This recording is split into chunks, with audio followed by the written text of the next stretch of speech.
اور اس وقت یہ مودی کو ویلکم کہہ رہے ہیں یا پاک فوج کے خلاف دعوے کر رہے ہیں, نعرے لگا رہے ہیں, تو یہ ٹھیک نہیں ہے. نورا کشتی بولتے تھے. نورا کشتی بول رہے تھے, اور عمران خان صاحب سے ان کی ہمشیرہ مل کے باہر آ کے کہتی تھی یہ میاں نواز شریف اور جو ان کی مودی کی نورا کشتی ہے. بلکہ وہ یہ اعتراض بھی کرتے تھے کہ جناب یہ پاکستانی فوج جو ہے لوگوں کو مروانا چاہتی ہے اور یہ ایک جنگل کا بادشاہ جس کی وجہ سے سارے مسائل پیدا ہو رہے ہیں. لیکن جو پاکستان کی پرفارمنس تھی نا, اس نے واقعی دنیا کو حیران کر دیا. چائنیز جو ایکسپیکٹ ہی نہیں کر رہے تھے کہ ہمارا جہاز اتنا اچھا ہو سکتا ہے, وہ چائنیز کی ٹیکنالوجی کہاں سے کہاں چلے گی. پھر امریکہ جو وہ حیران رہ گیا, شستر رہ گیا کہ یار یہ کیسا ملک ہے پاکستان کہ ایک $1 بلین کے لیے IMF کے ساتھ ایسی شرائط پہ سمجھوتا کر رہا ہے کہ جو ظاہر ہے آنریبل نہیں ہے. اور پھر یہاں پہ 9 مئی بھی ہو جاتا ہے, لیکن جب دشمن آتا ہے تو پھر ایسے کڑاکے نکالتا ہے ان کے کہ حیران ہی کر دیتا ہے. اور ادھر سے انڈیا سرپرائز تھا کہ یار اتنا زیادہ ہم نے بجٹ لگائے, $80 بلین. پاکستان کا ٹوٹل بجٹ $54 بلین ہے اور فوج کا $8 سے 9 بلین تھا. تو اتنے کم بجٹ کے اندر انہوں نے اپنا ڈیفینس اتنا شاندار کر لیا ہے کہ انہوں نے ہماری مت مار کے رکھ دی, بلکہ انہوں نے رافیل طیارے گرا دیے. اور وہ ان کی مہربانی ہے کہ یہ 5 6 7 تک محدود رہے تھے, یہ تو ہمارے 200 طیارے اڑا سکتے تھے جس قدر پاکستان وہاں پہ پہنچ گیا تھا. بلکہ ہم نے پوری بجلی بند کر دی انڈیا کی, اور بجلی بھی اس طرح بند کی کہ کبھی بالکل ڈاؤن ہو جاتی تھی, کبھی اپ ہو جاتی تھی. ان کو سمجھ ہی نہیں آ رہی تھی کہ ہو کیا رہا ہے. اور دور سے دور والی جو ان کے اسٹیٹس ہیں نا, ان کو بجائے اس کے وہ کہا جاتا تھا نا کہ سارا کیونکہ جنگ ہوتی بارڈر کے اوپر ہے, اور یہ پنجابی جو علاقے ہیں یا پھر آگے راجستھان کا علاقہ ہے سارا ہے, وہاں تک جنگ محدود رہتی ہے. کشمیر LOC تک محدود رہتی ہے, پیچھے ہیٹ ہی نہیں جاتی. تو اس مرتبہ پاکستان نے دور تک ہیٹ پہنچائی. جو دور کی اسٹیٹس تھی ان سب کے اندر بھی ان کی بجلی بند ہو رہی تھی, کبھی آ رہی تھی, اور سسٹم ان کا ہیک ہو گیا, سمجھ ان کو آ رہی تھی. انڈین اینالسٹوں کا کہنا ہے کہ ابھی تک بھی جموں کشمیر میں بہت ساری جو سائٹس ہیں وہ ڈاؤن ہیں, ابھی تک بھی ڈاؤن ہے. پھر پاکستان نے یہ بھی ایک بڑا کمال کیا کہ ڈیمز کھول دیے. پانی جو پاکستان کے اندر آ رہا تھا نا, ان کی مرضی کے بغیر ہی آ رہا تھا, ڈیم کھول دیے. ٹھیک ہے. اچھا, وہ ان کو سمجھ نہیں آئی کہ ڈیم کیسے کھول دیے انہوں نے, تو پورا سسٹم ہیک کر لیا. تو اس چیز نے نا انڈیا کو بڑا پریشان کر دیا. مودی کا پورا پولیٹیکل کیریئر ختم ہو گیا, RSS کا پولیٹیکل کیریئر ختم ہو گیا. تو اس سارے سینیریو کے اندر پاکستان تحریک انصاف جو ہے وہ تنہا رہ گئی. اور اب مجھے لگتا ہے کہ اس کا ایک پولیٹیکل کیجویلٹی اس کی بھی ہوئی ہے. عمران خان صاحب کو چاہیے تھا کہ وہ تحریک کا اعلان نہ کرتے اور نہ ہی اس لیول تک جاتے. ایک آخری کیچ تھا کہ افواج پاکستان کے ساتھ کھڑے ہو جاتے آپ, لیکن وہ کیچ بھی انہوں نے مس کر دیا. تو اب پاکستان تحریک انصاف کا سینیریو, موجودہ سینیریو کے اندر مجھے کوئی خاص ان کا مستقبل نظر نہیں آ رہا. ہاں یہی ہے کہ کوئی بڑی چینجز آ جائے دنیا کے اندر, امریکہ کے اندر پریزیڈنٹ جو ہے وہ فوت ہو جائے اور نیا پریزیڈنٹ آ جائے اور اینٹی پاکستان ہو اور پرو عمران خان ہو وہ, یا یہ جو ایران اور اسرائیل کی جنگ ہے وہ ایک نیا موڑ لے لے, یا کوئی پاکستان کے اوپر افتاد پڑ جائے خدا نخواستہ کوئی, تو تبھی ہو سکتا ہے. یا پھر کوئی بڑا واقعہ ہو جائے جس کا عمران خان صاحب بینیفیشری ہو جائیں, تبھی ہو سکتا ہے. ویسے موجودہ سینیریو کے اندر پوری بات سے مجھے جو محسوس ہو رہا ہے کہ خدا نہ خواستہ کوئی چیز غلط ہو جائے تو PTI کو فائدہ ہو سکتا ہے, وہ بھی ہو سکتا ہے, وہ بھی ہو سکتا ہے. مطلب کوئی چیز ٹھیک ہونے سے فائدہ نہیں, ٹھیک ہونے سے کوئی فائدہ نہیں ہوگا. اور پاکستان تحریک انصاف کو چاہیے کہ وہ خیبر پختونخوا کے اندر توجہ دے کے وہاں پہ لوگوں کو خوش کرے, کیونکہ وہاں پہ لوگ بڑے ناراض ہیں پارٹی کے ساتھ. ٹھیک ہے. تو اس کے علاوہ اب مجھے کوئی خاص کوئی تبدیلی ہوتی ہوئی نظر نہیں آ رہی عمران خان صاحب کے لیے. اور یہ بھی ایک وقت کے ساتھ ثابت ہو گیا کہ اگر پاکستان کو سٹیبل رکھنا ہے تو عمران خان صاحب کو اندر رکھنا پڑے گا آپ کو, کیونکہ عمران خان صاحب باہر آ کے ہر چیز کو دوبارہ ریورس گیئر پہ لگا دیں گے. ٹھیک ہے. دوسرا مجھے نہیں لگتا کہ عمران خان صاحب سے اب کوئی ویسٹ کو دلچسپی ہے, کوئی UK کو دلچسپی ہے, یورپ کو دلچسپی ہے, وہ میٹر کرتے ہیں امریکہ کے لیے اب. ٹھیک ہے, چلیں اب چلتے ہیں جی دوسرے سوال پہ. محمد نام کی یہ ID ہے, اس کے آگے بھی کچھ ہے لیکن وہ پروناؤنس نہیں ہو سکتا, لیکن سوال اچھا تھا تو میں نے اس لیے لے لیا.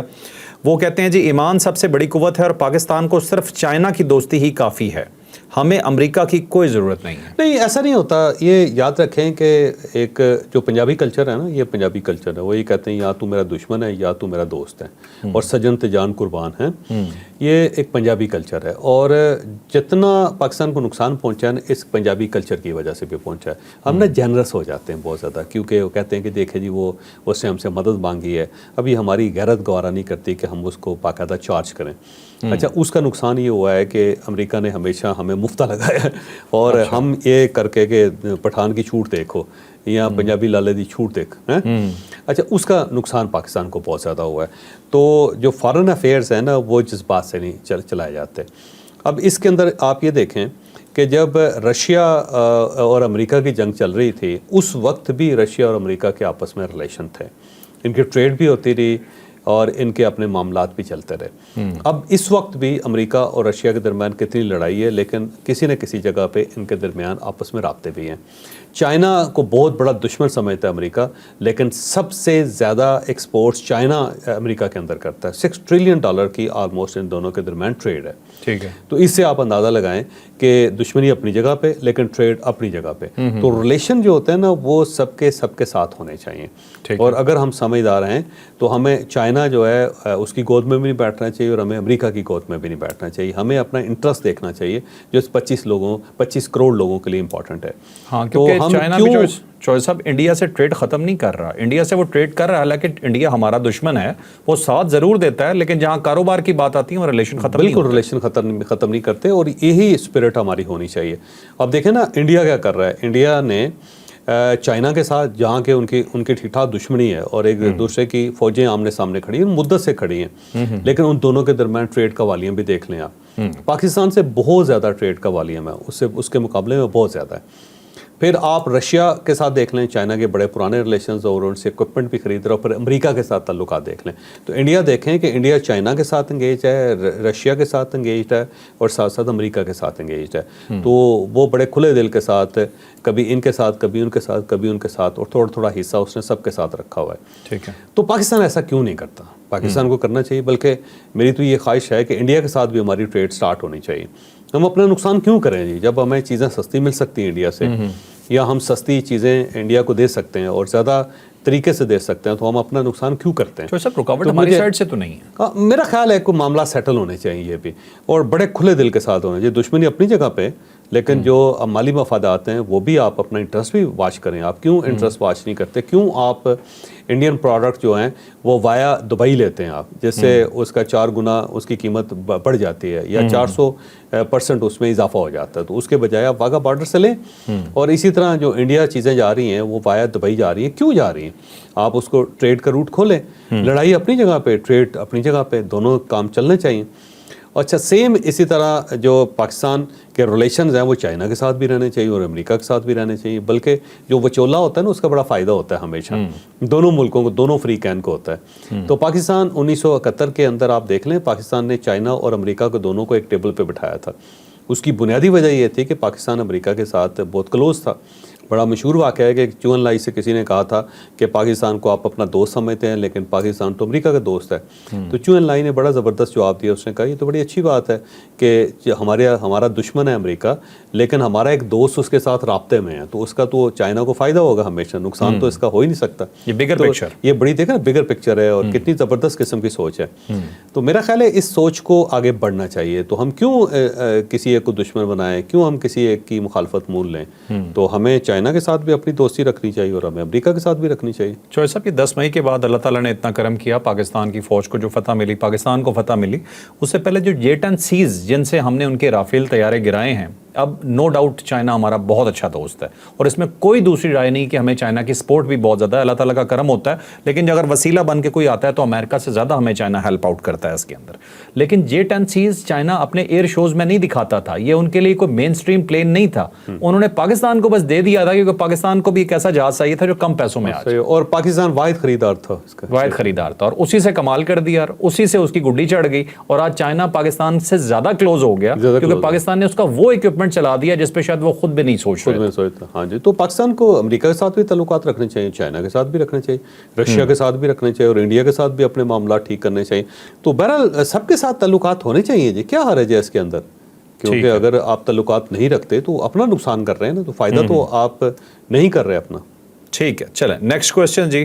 نیکسٹ کویسچن جی ارشاد احمد صاحب کا. وہ کہتے ہیں کہ خدا کرم کرے امریکہ اتنا مہربان کیوں ہے پاکستان پر, پھر کہیں ایسا تو نہیں کہ ماضی کی طرح پرائی جنگ میں کود کر ملک کو آگ میں دھکیلا جا رہا ہے؟ دیکھیے ہو سکتا ہے یہ, اور امکانات تو دنیا میں ہر چیز کے ہوتے ہیں, لیکن یہ ذہن میں رکھیں کہ جو بندہ بار بار دھوکہ کھاتا ہے نا وہ سمجھدار بھی ہو جاتا ہے.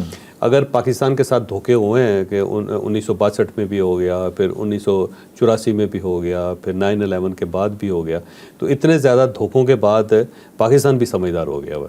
اس کو بھی اندازہ ہے کہ کہاں کہاں جیب کاٹی جا سکتی ہے اور کہاں کہاں اس نے اپنے مفادات کا خیال رکھنا ہے. ٹھیک ہے. تو پاکستان کی اپنی میموری بڑی زبردست ہے, اور ساتھ ساتھ اس نے اپنے سسٹم بھی بنا لیے ہوئے ہیں کہ کس لیول پہ جانا ہے, کس لیول پہ نہیں جانا. امریکہ جو ہے نا وہ بھی دھوکہ دے دے کے اس کو بھی اندازہ ہو گیا ہے کہ اب صرف زبانی کلامی ہم پاکستان کو بچہ نہیں بنا سکیں گے, اس کو تھپکی نہیں دے سکیں گے, تو ہمیں اس کے ساتھ تو ڈیل فیئر کرنی پڑے گی. تو دونوں فریقین کی طرف سے مجھے لگتا ہے کہ سینسیبل ہو گئے اور اب دونوں ایک دوسرے کو دھوکہ نہیں دیں گے. ایک چیز تو یہ ذہن میں رکھیں. دوسرا, جو فیلڈ مارشل عاصم منیر ہے نا, ان کے اندر ایک اور تبدیلی بھی ہے جس کو نوٹ کریں.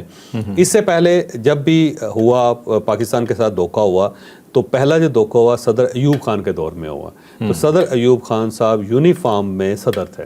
ٹھیک ہے. اور ان کو امریکہ کی سپورٹ چاہیے تھی, اور امریکہ ان کو سپورٹ کرتا تو وہ اپنے اقتدار کو یہاں پہ قائم رکھ سکتے تھے, کیونکہ اس کی وجہ یہ ہے کہ امریکن ظاہر ہے بڑی قوم ہے, سپر پاور ہے, اور وہی یہ جو جمہوریت پسند پاورز ہیں جو یہ کہتی ہیں کہ جی پابندی لگا دیں پاکستان میں کیونکہ وہاں پہ ملٹری ڈکٹیٹرشپ ہے, ان کو روک سکتا تھا امریکہ.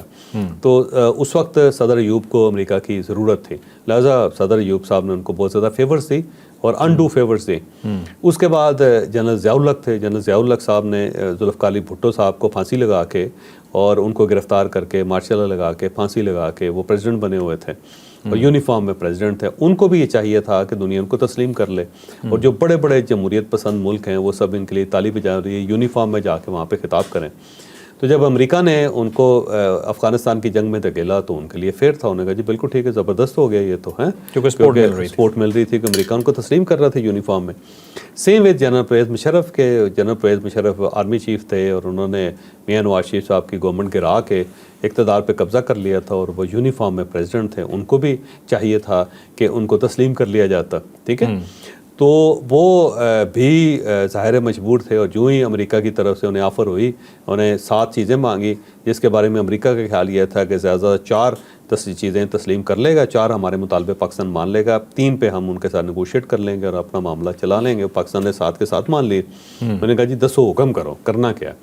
اور اس کی بنیادی وجہ یہ تھی کہ جنرل مشرف صاحب جو تھے یونیفارم میں پریزیڈنٹ تھے. تو اب جو جنرل عاصم منیر ہیں وہ پریزیڈنٹ نہیں ہے اور نہ ہی وہ پرائم منسٹر ہیں اور نہ ہی انہوں نے یہاں پہ مارشل لا لگایا ہوا ہے. یہ صرف آرمی چیف ہیں اور فیلڈ مارشل ہیں اور پورا پاکستان ان کی عزت کرتا ہے. تو یہاں جنرل عاصم منیر کی مجبوری کوئی نہیں ہے, اور اگر تو وہ پریزیڈنٹ ہوتے اور یونیفارم میں پریزیڈنٹ ہوتے تو پھر ظاہر امریکہ کی ان کو سپورٹ کی ضرورت تھی, تو امریکہ جو کہتا وہ مان جاتے. تو اس وقت یہ بھی سینیریو ہے, یہ بھی ڈفرینٹ سینیریو ہے. اور پاکستان نے بھی انڈرسٹینڈ کیا ہے, وہ فوج نے بھی انڈرسٹینڈ کیا ہے کہ ہمیں یونیفارم میں اقتدار میں نہیں آنا چاہیے, ہمیں فرنٹ پہ پولیٹیشین رکھنی چاہیے, ایک سویلین گورنمنٹ رکھنی چاہیے, اور اس سویلین گورنمنٹ کا ہمیں فائدہ ہے, ہمیں نقصان کوئی نہیں. پاور کو آپ انجوائے کریں یا کوئی اور انجوائے کرے, لیکن سامنے فرنٹ پہ ایک سویلین گورنمنٹ ہونی چاہیے. تو اگر تو جنرل عاصم منیر صاحب پریزیڈنٹ ہوتے تو پھر ہم کہہ سکتے تھے کہ ٹھیک ہے جی انہوں نے کوئی نہ کوئی اپنے آپ کے لیے راستہ نکال لیا ہوگا, لیکن وہ صورتحال نہیں ہے. اور باقی ایک چیز یہ ذہن میں رکھیں کہ ایران جو ہے نا ہمارا ہمسایہ بھی ہے, اور ہمارے جو آبادی ہے وہ 35% آبادی ہوگی, 25% لے کے 35% آبادی ہے جن کا فرقہ بھی ان سے ملتا ہے, جن کے نظریاتی سرحدیں بھی ان کے ساتھ ملتی ہیں. تو اتنے بڑے ملک کے ساتھ جو ہمسایہ ہو پاکستان کا, اور ساتھ ساتھ ظاہر ان کے نظریاتی ایشوز بھی ہوں, تو میرا نہیں خیال کہ پاکستان کبھی اتنی غلطی کرے گا کہ وہ امریکہ کی گود میں بیٹھ کے ایران کے ساتھ کوئی اس ٹائپ کی حرکت کر سکے کہ جس کا پاکستان کو نقصان ہو. تو پاکستان نے بھی اوور دا ٹائم یہ سیکھ لیا ہے کہ اگر ہم پرائی جنگ میں پڑھتے ہیں تو ہمیں نقصان ہوگا. تو مجھے نہیں لگتا کہ کوئی اس ٹائپ کا سودا اس مرتبہ ہوگا. اس مرتبہ جو ایک ریلیشن ہے یہ برابری کی سطح پہ ہے, اور اس کا جو نتیجہ نکلے گا وہ ٹریڈ کی شکل میں نکلے گا. پاکستان کو اکنامکلی بڑا فائدہ ہوگا, اور ایران جو ہے وہ بھی اس وقت پاکستان کی طرف دیکھ رہا ہے. تو پاکستان ایران کے ساتھ معاملات سیٹل کر کے امریکہ کے ساتھ اس کے معاملات سیٹل کروائے گا. تو یہ ایک بہت بڑا کیچ ہے پاکستان کے لیے. پاکستان چیمپئن ثابت ہوگا پیس کا. ٹھیک ہے ناظرین، آپ نے آج کا اسپیشل ویلاگ دیکھا. ایک چیز کو صرف سمجھیے گا کہ ہم نے شاید بہت عرصہ نیگیٹیوٹی میں گزار دیا، اس لیے ہماری تھاٹس میں وہ چیزیں آنی شروع ہو گئیں کہ ہم ہر چیز کو شک کی نظر سے دیکھتے ہیں. نہیں، ہمیں اعتماد نہیں ہے، ہمیں اپنے اوپر اعتماد نہیں ہے. اعتماد نہیں ہے، لیکن ہمیں اس اعتماد کو واپس لانا ہے کہ چیزیں بہتر ہو رہی ہیں. اعتماد واپس آئے بغیر چیزیں بہتر ہو نہیں سکتی. تو اپنے اعتماد کو واپس لائیے کہ انشاءاللہ اللہ تعالیٰ پاکستان کے لیے اب سب کچھ بہتر کرے گا. ہمیں اپنی ایفرٹس ڈالنی پڑیں گی. لائک شیئر سبسکرائب کرنا آپ نے بالکل نہیں بھولنا. اجازت دیجیے، اللہ حافظ. پاکستان زندہ باد.